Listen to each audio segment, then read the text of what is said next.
What's up? How you doing? Tense. I'm feeling very tense. Same here. It's been a long week. I'm glad we named our show this because we can just count on something happening. Right. I can just count on the shit. Just count on coming in every time, every week. Like, okay, what happened? Tell me. This. And I was pissed off as a motherfucker. Okay, and what we talking about today? What are our topics? Today we're talking about Black and queer in the workspace. Ooh. And in academia. Yes. I got something for that. Okay. What else we gonna talk about? We also got a guest in the room. Ooh, we got a guest in the building today. Mm-hmm. Oh yeah. Oh, I'm so excited to talk a little bit about what Bonnet Black has going on with an R&B singer. Yes. Talk about that. Yes. What else? And we also have a show coming up. A fantastic show. What's the show? Amazing. Black Bois. Oh my god. Oh yeah. Oh my goodness. You gonna preview that? I It's got so to. far in a bit, y'all. Okay, we got a lot to talk about today. Let's get into it. And I think we might have somebody jump in on the mic with us today. Ooh, yeah. Who's it gonna be? We gotta see. We already said it, but it's cool. Let's do it. Well, I hope, and also let's possibly maybe preview a little bit of music that you did at your last show because you just finished the show. Let's just get into it. Let's go. All right, let's do it. I'm trying to do the program. I'm trying to do this shit while y'all doing this shit. I'm trying to learn it. Yeah. But it's so crazy to me when I think about people who become famous and like they before they're famous or whatever, they were like working with their friends, and like how do you not go in about how awesome the people you worked with are all the time? Because like when I think about the stuff that I've seen you learn and do in the time that I've known you, it's like how if next year somehow I'm somebody's celebrity and they ask, I'm like, well, listen, so Chino did this, and they gonna be like, well, how did I'm like, oh, he also did this, and did you know he learned how to do like. Right. I don't hear people doing that, so I wonder if like the publicists be saying you can't do that. Like, do somebody be telling you like don't do that? So because I know people love their friends and they love their people and their teams and stuff. Because yeah, that is interesting. There's no way I could ever all of the different like skills and shit that I got in the last year and a half about like related to acting and like stage presence. Ain't no way I could not go on for hours about all of the people that are around me. Right. I just be thinking about that sometimes. Yeah. Like, I can't wait to like get on somebody's red carpet so I can be like, let me tell you about my friends. I got 5 of them. Let me tell you all these niggas need a bag. Right. Yeah. That's real. Because I think about artists, especially like I used to be so into Lady Gaga and like just thinking about the whole creation, like the clothes, the performance and all that. And like the whole process.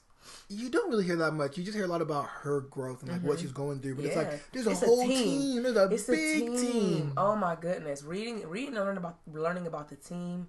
In this book that we've been reading, it's blowing my mind. You talking about the music? Mm-hmm. Ooh, tell us a little bit about that. Ooh, we want to know. Oh, yeah. Woo. Okay, I didn't know we was on. Yeah, I want to know about that. I want to know what you're learning. We're reading this book. It's called "All You Need to Know in the Music Business," and everybody and their mom be saying to read it. So I was like, "All right, let's read it." It's hella copies at the Beering Library. Yeah, hella books at the hella copies at the library. One. How did I not? It's I almost so said something good. I wasn't going. Didn't want to say. Yeah, don't say that. I don't know what you was gonna say. It's right there. What? You have the book? What? I'm about to beat you. What is going on? That book is y'all, every damn thing. That's funny. I just haven't had the chance to like dive into it. It's so like good. all these books I just got from the library. One of the best things about it was give me the chapters. Yes, the first chunk about how to hire your team and who to put in your team.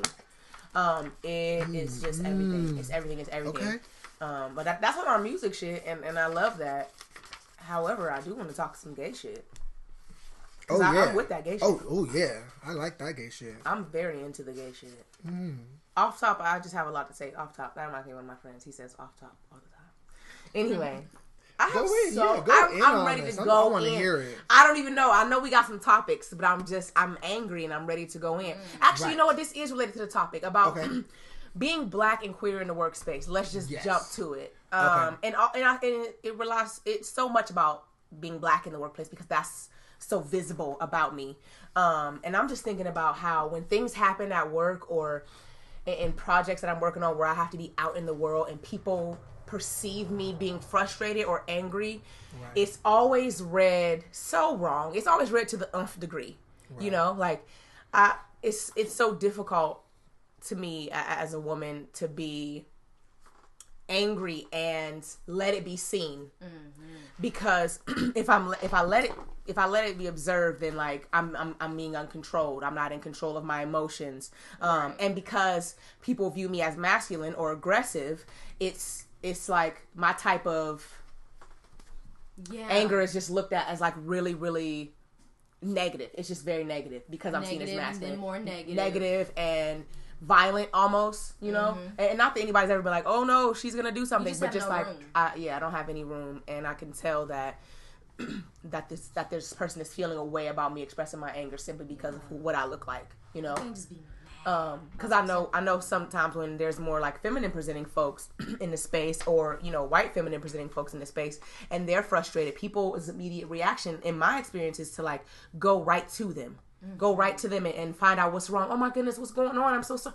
Well, what can we do? What's wrong? What happened? And you know, they give you some tears, and then people start making moves and making things and change and adjusting the situation for them. But and not that I need that, but sometimes it would be nice to have that space and room to just even be emotional at work or in anywhere really outside of my home about something that bothers me or frustrates me without it being used against me.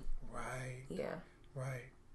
I totally relate to that, and it sucks because it feels like you can't be yourself, and it feels like you can't express yourself, and so how do you ever get through to things or even get close to somebody when like you have to like always keep certain things inside? Yeah, it's a constant game of measuring to me. A constant game of measuring and metering myself out.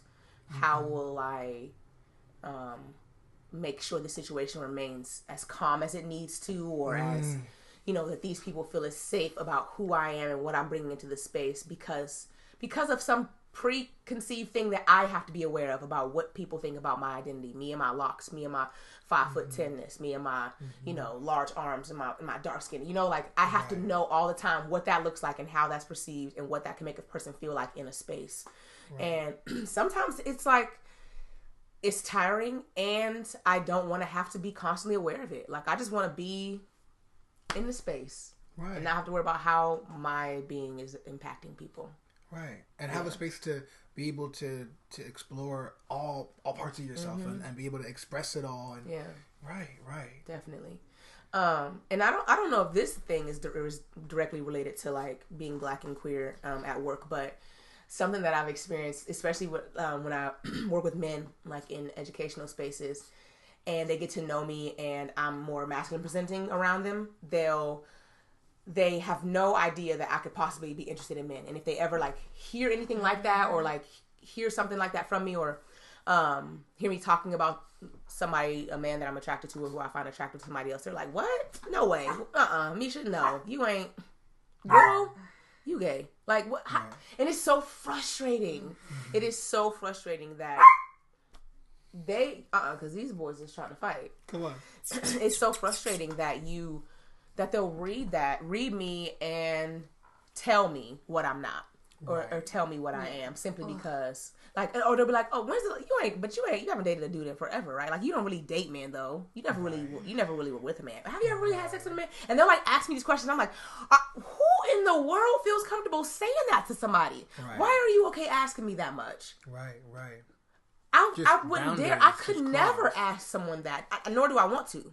Yeah. But, you know, straight folks, cis folks, white folks, they feel like they can ask people all type of things, and they expect to answer. And when you dare ask questions back, like, "Oh, why?" or "Why did you ask?" It's like, now I got an attitude, or now something wrong with me. Like, no, I didn't mean you are to. asking, I didn't mean to. No, you are asking some personal ass shit right now. Are you serious? It's crazy. Yeah. But I really had to go. I had to go in just now for a good solid chunk. Yes. You gotta let it out. Yeah. And that's and another damn thing. Something that I used to do, and I know I was doing it to myself, but also shout out to society for fucking niggas up since forever until now. And into the future, unless like white supremacy gets dismantled, but that's another story. But it's related to all stories anyway. Another damn thing. When I was working in schools, I remember wanting to like dress more feminine, but thinking that if I started the school year or a semester dressing masculine with a new group of students or a new group of faculty around me, that I had to stick with that. Like I had to stay with it because people lock you into it so much. Right. And when I say lock you into it, I mean like when I would step out of it and like wear some dresses that I had or like skirts, because I have hella dresses and hella skirts because I love that shit.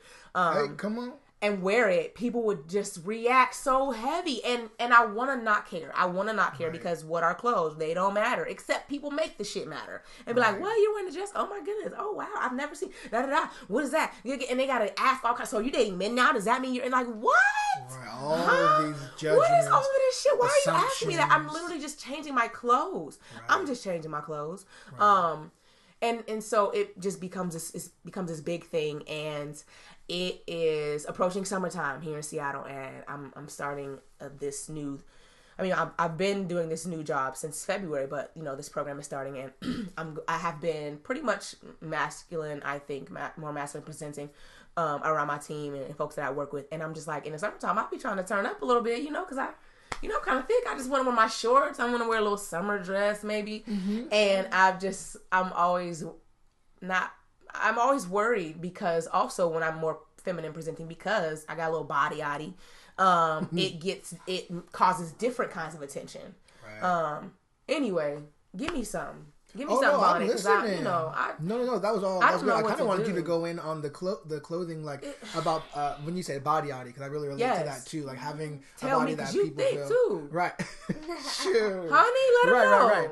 Well, I want to kind of start from the top, what you're talking about, because I really, really relate to being in the workspace and not being allowed to feel your emotions. And I realized I've been like oppressed so much about my emotions that when I feel them, like I'm shaking, and like it literally goes from like 0 to 100 quick, because I'm not allowed to feel those emotions. So when they come through, I'm like scared, like I'm really like I feel like something's gonna like literally like jump out of my chest and like make me like want to do something. I almost think about like all the people in my life and my family, all the energy that like they had, you know, like my dad, like stuff that he's been through, and like feeling like all that kind of building up inside of me. So like, for example, there was an experience I've had where you're asking or telling someone like, you know, I'm not sure if I want to do this, and it feels like they keep on pushing, and so it's like, how do I tell them in a way that is respectful but also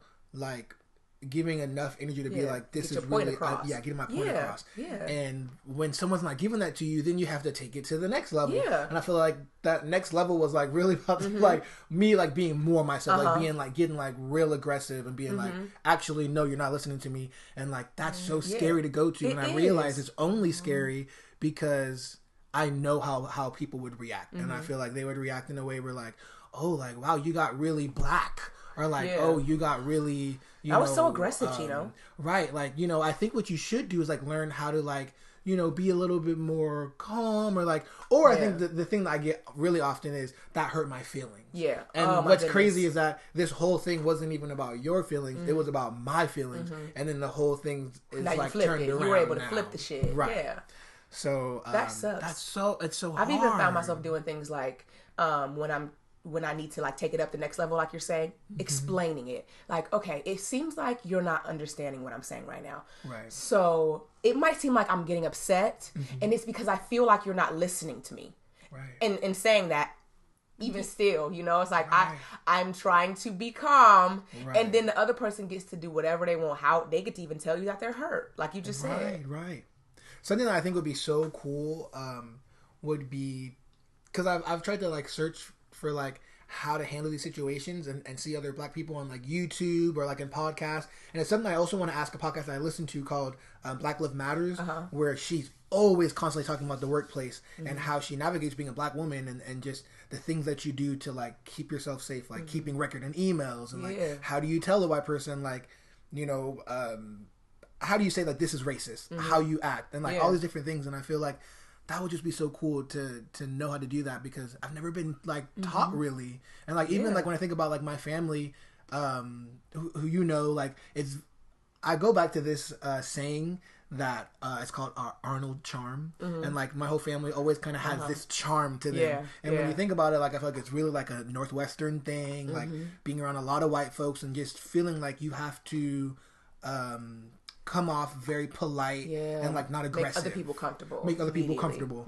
And so like I just feel like I was never really taught about like how do you talk to a white person in a way that to get your point across, because there's so many emotions happening and feelings and like it just gets to a point where sometimes I just be like, I don't want to do it. Like I'm not going to teach them. It's not my responsibility. And sometimes I just feel like that's not the best route to go. I should say something and make it happen and like model. Especially because if you don't, sometimes you're gonna continue to be treated the same way, spoken to the same way, and it's like I have to teach you over and over and over again how to treat me, and that just has to be how that's how it is. Right.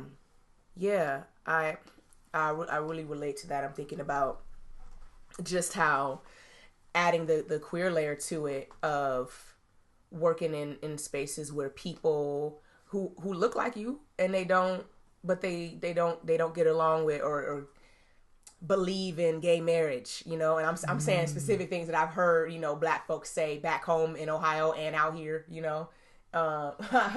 got St. Clair in the building over here, and she reacting, but because that's they don't agree with that lifestyle, or they don't have a problem with you, but and it's like how so. Because if we were white folks in the space and you said that homophobic ass comment, we would be going to HR and it would be a whole thing, and like everybody be rallying with me and they have their rainbow flags and be like, oh my God, I can't believe that. We all embrace everybody. We love everybody. But like I'm just supposed to understand the cultural piece first. Fuck the job. I'm supposed to understand the cultural piece first, that like, well, we don't really get it. We ain't really comfortable with that. You just supposed to understand that, nigga. What, huh?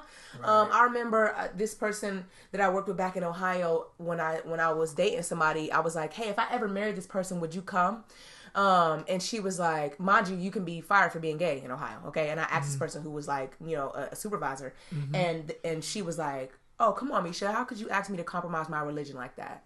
And I was like, compromise your religion? I was like, what? No, what does that mean? No. What's being compromised? I didn't know. And I was just like, so I gotta go. What's the compromise? And then I zoomed. And then I came out here and this shit was this. And it's still similar. Like, I went to an event for this program that I'm in a while ago. And these women were talking. And it was like a room full of all women of color. And it was like mostly black women. And I hate that like when I go into these spaces, everybody just assumes you straight. Like there's just assumed heteronormativity about the room. And which means that we get to make, like, people are making insensitive ass comments left and right. And this is not like everywhere. This was just like in this space.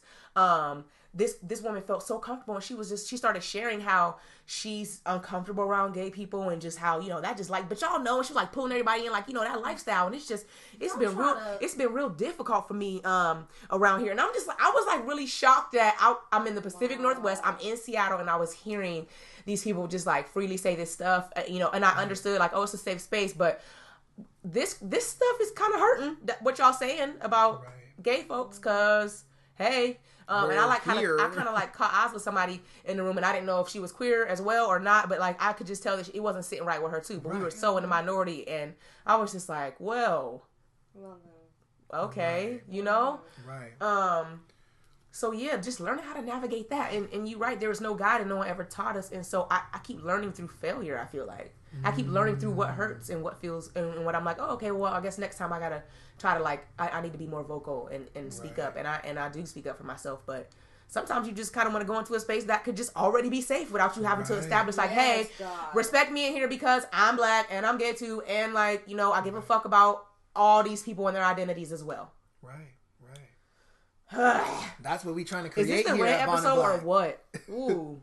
That's what we're trying to create, those spaces, because it sucks to have to always have your guard up wherever you go, and you want to have spaces where you're able to just be you. Yeah, that's why I'm so excited about us putting together our pieces, our one person shows, and our very like different music projects, and like doing it somewhere, because every time I see some queer black art, I'm like, oh my gosh, I need to see more of this, because there's just not enough of it. There's just not enough of it. Right.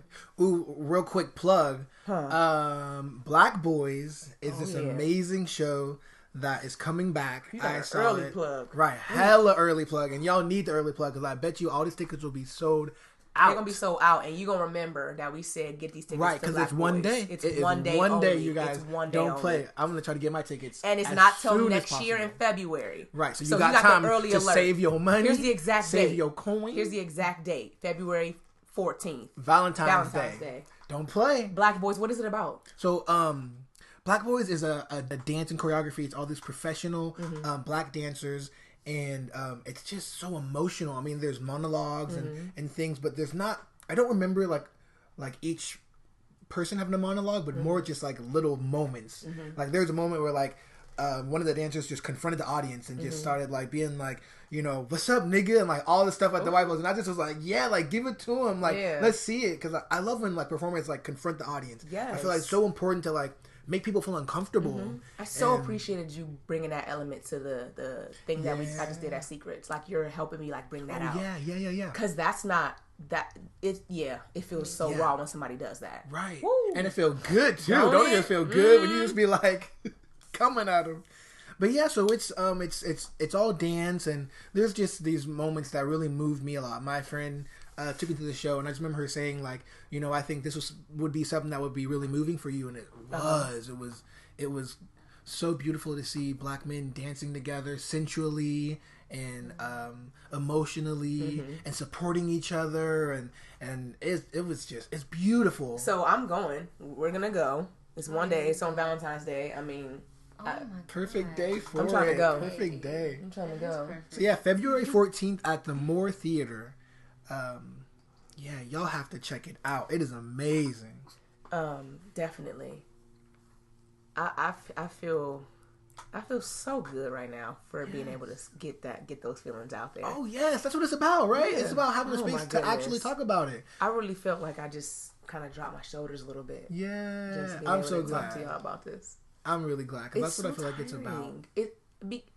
And what is so hard is that when you work in spaces and you're one of the only ones, or one of two, or one of three, and or there's nobody like you, then you can't just go and like talk to your people. You need to be. I need a moment. Right. I need to kiki with my niggas. Right. Exactly. I need to. I have a question, because I experienced something this past week that made me tense. You know, we're talking about what made us tense this past week. And it was about navigating being black and queer in like academia and like in education. Yeah. And how so I just did a performance. If you guys check our Instagram out, you know, I got the video up on there. It's not as clear as it could be, but you know. And go there, honey. Go. It was a super awesome experience. I like talked about being gay and black, and I did the haka, which is a Polynesian war dance, and so it plays a lot with like, I basically say like it's a performance that represents all parts of me, all different parts of me that I was never sure could exist like at the same place at the same time, because I feel like there's all these kind of separate parts of me that are in all these different spaces. You know, when I'm in this space, this is who I am, and then I'm here and I'm something different. And so that's kind of what I feel like it's been like, navigating like being three different races and being queer. So that's what that piece kind of represents to me. And I kind of lost where I was trying to go with this. What was I trying to say? You were saying, you talking about navigating those identities in academia. Right, in academia. So you did that. You did that performance. Where did you do that? In academic space. Yeah, in academic space. Yeah. And what was scary about it was like figuring out what's appropriate to do, and especially like in I guess a position of power. So like I'm an assistant teacher, and so the idea is like, because I work with students, what type of things are okay for me to perform or present in a space. But what you performed wasn't inappropriate. What was inappropriate about what you did? Well, no. So not this performance, but what I wanted to do before that, which was like my own personal music. And what the biggest question was like the sensuality in the music, which was like kind of sensual, maybe referencing the sexual stuff, but I made it very broad so that like you could read it in different ways. Can you give me an example of what you say or what you said? Yeah. So it's like play me like games.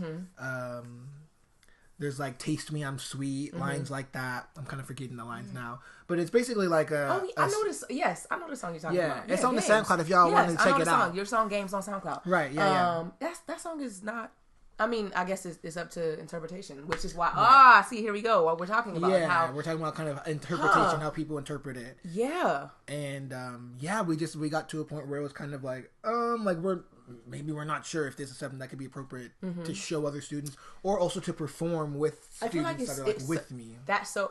It's not overtly sexual, and wasn't the whole space was talking about, like a safe space for queer folks to talk about love and all of that. It seemed like that was the perfect environment for you to do that performance. That's what it felt like in the beginning. Also like a teaching moment. What a great teaching moment.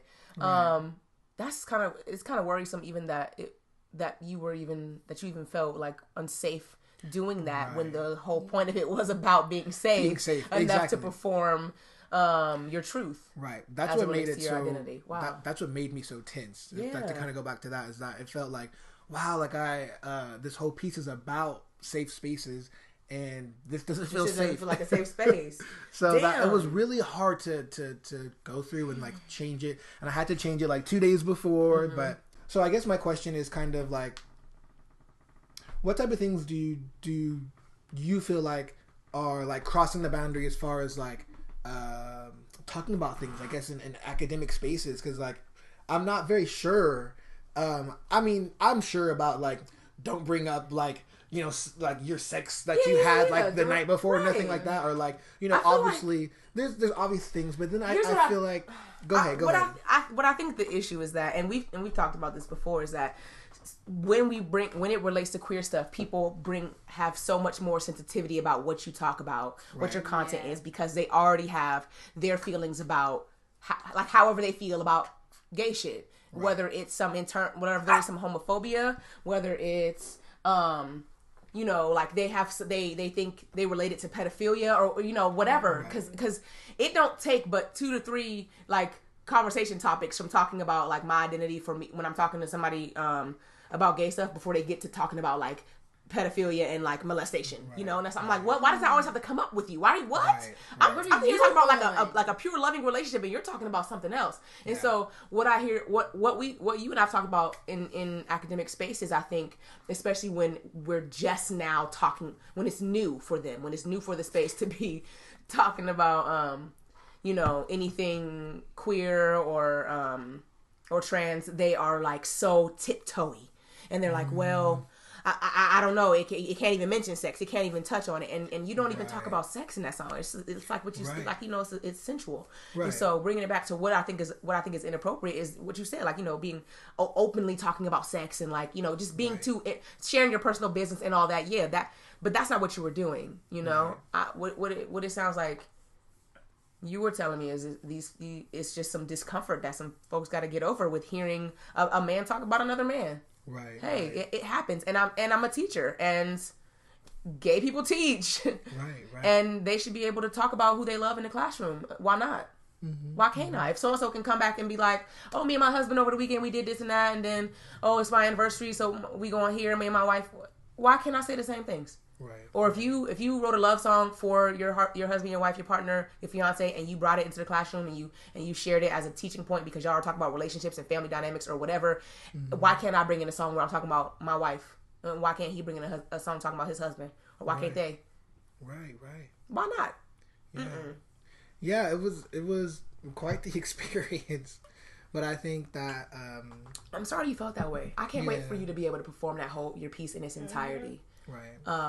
Because I've not seen anything like what you did, and the way that you really you touched on like gender and masculinity and Black masculinity with that haka at the beginning, and just it was fire. It was fire, and people need to see it. People need to see it in academic spaces and otherwise.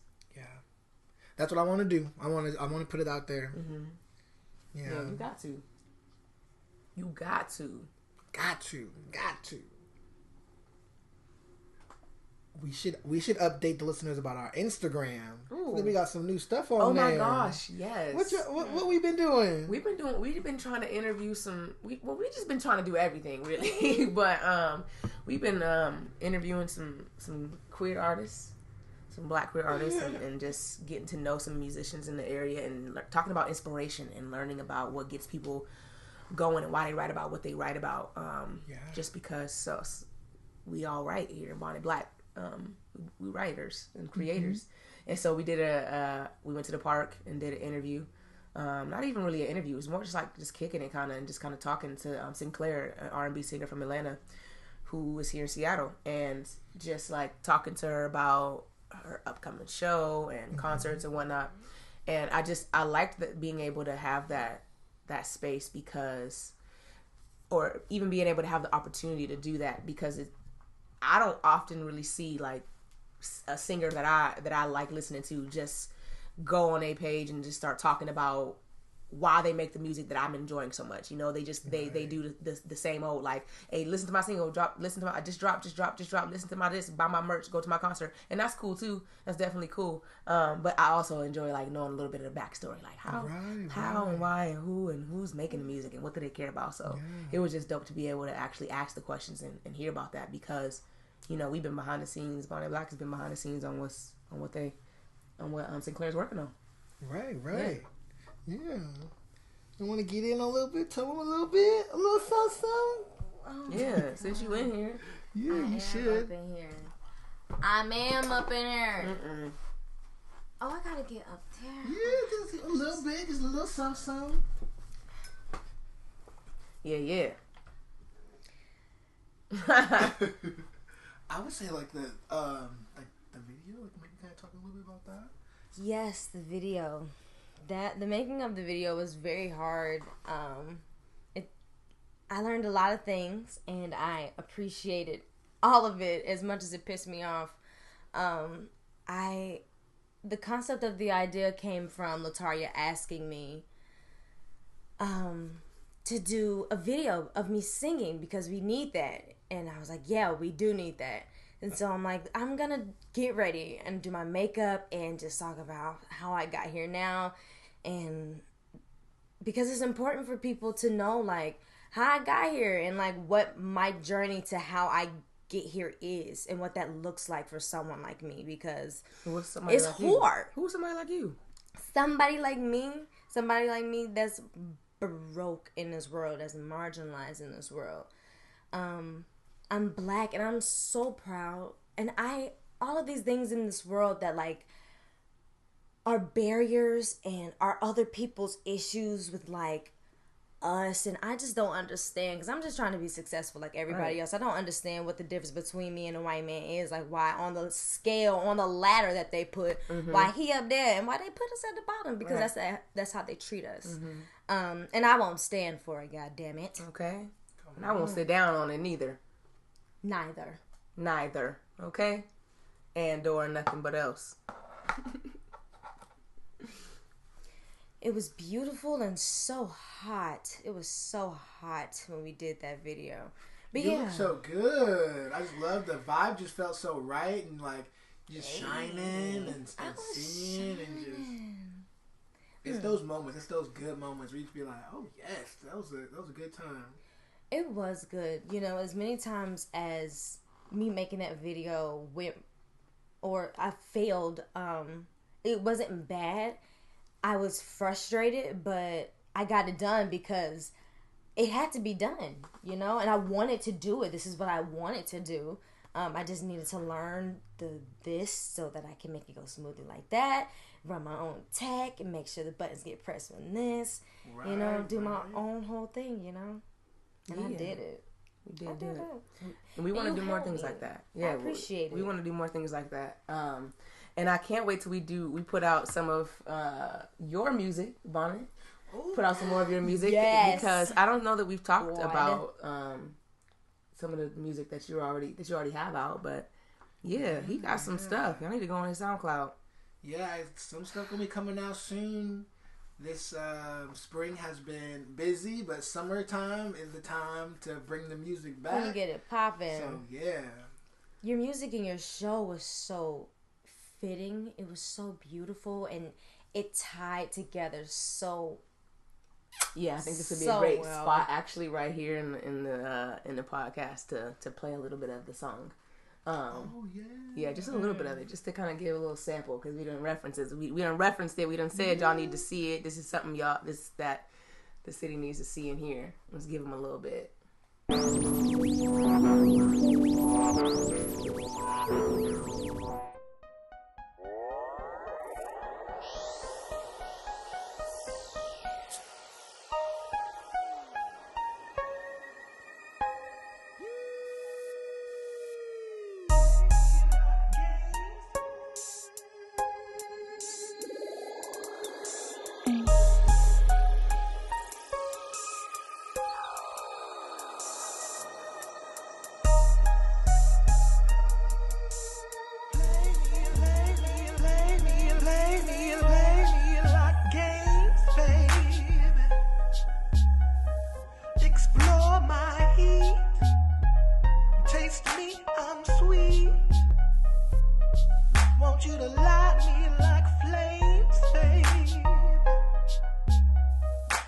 Watch how I breathe.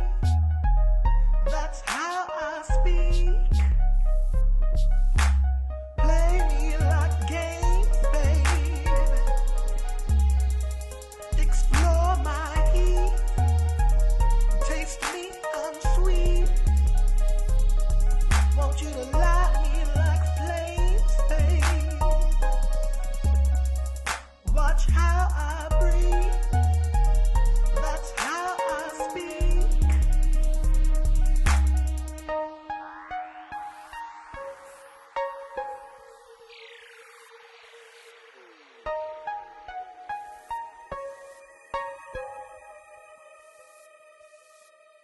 So what's something that you're gonna do this week to love on yourself and try to relieve some tension? What you gonna do? Cause you deserve. Cause it's a lot. Yeah, there's a lot going on. We're getting ready to ramp up and get this. And we got to put your show on a stage. So let's. Right. So what are you gonna do? What you gonna do to take care of your mentals and all of that? Right. So for me, I have 2 more weeks left of school. Okay. So this is when it all ramps up once again. Mm-hmm. So I think for myself, I just need time to just sit. Mm-hmm. Sit on the couch and be by myself. Uh-huh. I think that's the biggest thing. I think is like me time. Mm-hmm. I think just being alone actually really helps me like recharge and like feel good. And I realize like when I don't have that time, when I come into spaces, I'm like really tense and like just a lot's going on in my head. So I think that like being able to just, for at least like 4 hours. And I think try to make it a little romantic. Like it's okay to be romantic with yourself. Like maybe do something that I don't usually do. Yeah. Like if that's lighting candles or playing like an album that I really like and just like singing to it, which I love to sing. I already know you're gonna put on Solange. I already know. I already know. But I love it though. Yes, you done listened to it about 500 times. And I can sing it real good too. Oh my goodness. Like that might be a new video. Okay, yeah, next time. So yeah, I think that's what I would do. I would just you do that. Have some me time. Yes, romance yourself. Right. Nice. Okay. Cool. What about you? What are you thinking about doing for self-care? I gotta do some stretching and some yoga. I need to do some taking care of my body. Because I've been, I've been breaking down. I'm getting old. Can I push you a little bit? What you saying? Because I know we talked about trying to work out 2 weeks ago. Don't push me. When do you want to work out? Because I'm always ready all the time. But have you been stretching? Yes, I've been stretching. I need to see that paper on your table to stretch. I've been doing my stretches. You been stretching the knees? You better ask him. I've been stretching my hips. Don't come from my... Okay, this is how I'm going to release some tension and staying away from the negativity when people don't want you to succeed. And when they don't want you to be successful. I just want your knees to feel good. I'm trying to regenerate my knees. I'm working on them. Because once we get on stage, I'm going to need you to be hopping, jumping, and popping. Ooh, I'm going to stand in one spot and snap. But I need you to choreograph with me. I'm a 1-2 step. Hey. I'm going to need you to choreograph with me. Oh, I won't. Why not? Oh, we'll see. We trying to end this thing. I know, but you can do a little... I'm going to try to do a 1-2 and not maybe I'll wave my arm from side to side. I'm not doing... Nobody can see what you're done. Listen, the next part, our next episode 5. Episode 5, we're gonna record video. Tell them. We're gonna do video. You guys ready to see us? Y'all ready to see my face? Yeah. Next episode. Thank y'all for listening today. Just remember to release some of that tension if you're holding it in. Relax your shoulders, deep breathing. We about protecting your roots, y'all. We about here protecting your roots like your bonnet do. Yeah. Through. Bonnet Black, Tense Gaze, we in here.